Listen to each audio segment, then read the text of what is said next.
Ladies and gentlemen, welcome to The Eye, with your host, The Eye.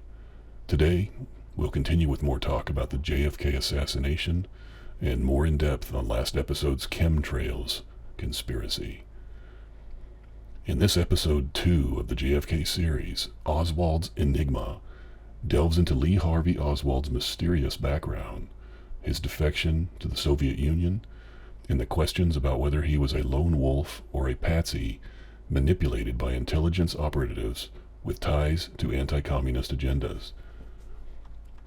Introducing Oswald's Enigma, unraveling the mystery of Lee Harvey Oswald.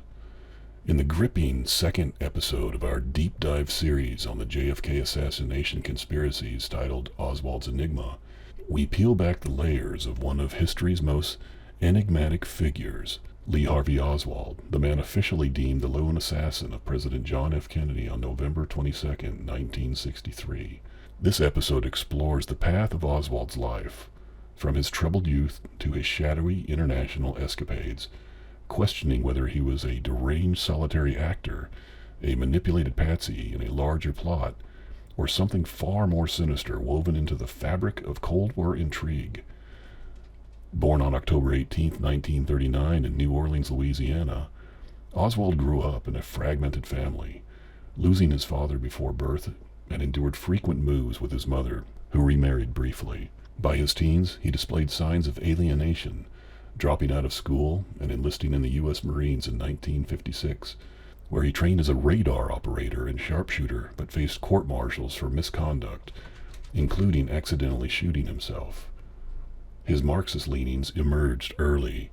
He studied Russian and subscribed to communist literature, setting the stage for his dramatic defection to the Soviet Union in 1959 at age 20. Oswald's time in the USSR forms the crux of the enigma.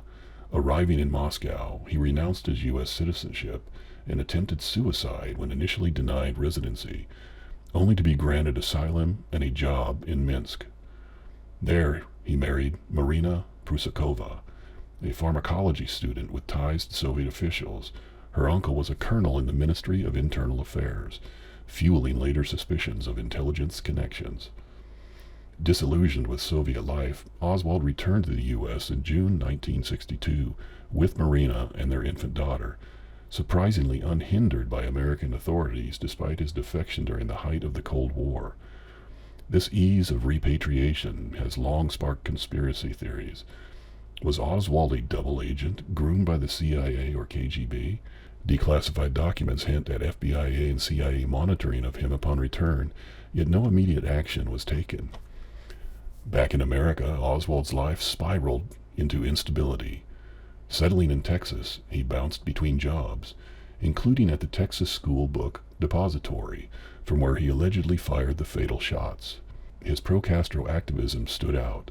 He distributed Fair Play for Cuba Committee leaflets in New Orleans, clashed with anti-Castro exiles, and visited the Cuban and Soviet embassies in Mexico City in September 1963, seeking visas, actions captured in CIA surveillance that raised red flags about the potential foreign ties.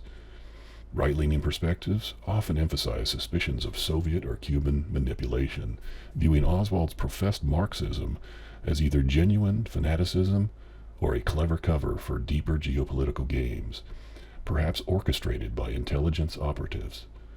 The Warren Commission in 1964 concluded he acted alone, but the 1979 House Select Committee on Assassination suggested a probable conspiracy, citing acoustic evidence in Oswald's murky associations with figures linked to the Mafia, anti-Castro groups, and possibly the CIA. Oswald denied involvement, famously calling himself a patsy before being gunned down by Jack Ruby on live TV, silencing him forever and amplifying doubts. Oswald's Enigma delves into these contradictions, using declassified files and eyewitness accounts to probe whether the non-entity who changed history was truly alone or a pawn in a vast web of deceit. In an upcoming segment, we will discuss the infamous grassy knoll. With the wealth of information, many theories will be discussed over time. And now moving on to the chemtrails conspiracy that I briefly discussed in the last episode. weather manipulation and human control narratives. Shifting from historical enigmas to modern-day suspicions, the chemtrails conspiracy theory represents a persistent and evolving narrative in right-leaning and alternative circles, alleging that the familiar white trails left by high-flying aircraft, officially known as contrails, formed from condensed water vapor, are in fact deliberate releases of toxic chemicals by governments or elite entities. Originating in the mid-1990s, the theory gained traction from a misinterpreted 1996 U.S. Air Force paper titled Weather as a Force Multiplier, Owning the Weather in 2025, which discussed hypothetical future technologies for military weather modification, but was twisted into evidence of ongoing secret operations. Or was it? Proponents claim these chemtrails contain substances like aluminum, barium, strontium, or even biological agents dispersed for multifaceted, nefarious purposes, including large-scale weather manipulation to induce droughts, floods, or storms for economic gain, military advantage, or climate engineering experiments. In this view, chemtrails could reflect sunlight to combat global warming, solar radiation management, or seed clouds to alter precipitation patterns, potentially benefiting agribusiness giants or suppressing regions to control resources. High-profile figures like Robert F. Kennedy Jr. have amplified these concerns, advocating for bans on alleged geoengineering and linking chemtrails to unexplained weather anomalies or health spikes. Yet, the theory extends beyond weather control into darker realms of human manipulation and population reduction. Believers often assert that chemtrails are a tool for psychological or biological warfare, dispersing nanoparticles that could dull cognitive functions, induce compliance through mind control, or spread illness to cull the weak and reduce global populations in line with alleged elitist agendas like those attributed to the New World Order or globalist cabals. For instance, some claim the trails contain heavy metals that accumulate in soil and water, leading to respiratory issues, Alzheimer's-like symptoms, or fertility declines, effectively serving as a slow poison mechanism to manage overpopulation or enforce eugenics. During the COVID-19 era, narratives evolved to suggest chemtrails were used to disseminate the virus, vaccines, or tracking agents, heightening fears of involuntary human control. Proponents cite evidence like lingering trails that spread into hazy skies, contrasted with short-lived contrails, elevated metal levels in amateur soil tests, or correlations with health outbreaks, though these are often attributed to natural atmospheric conditions or confirmation bias. Despite widespread debunking by scientists, 76 out of 77 atmospheric experts in a 2016 survey found no evidence of such programs, and agencies like the EPA, NOAA, and FAA affirm contrails are harmless exhausts.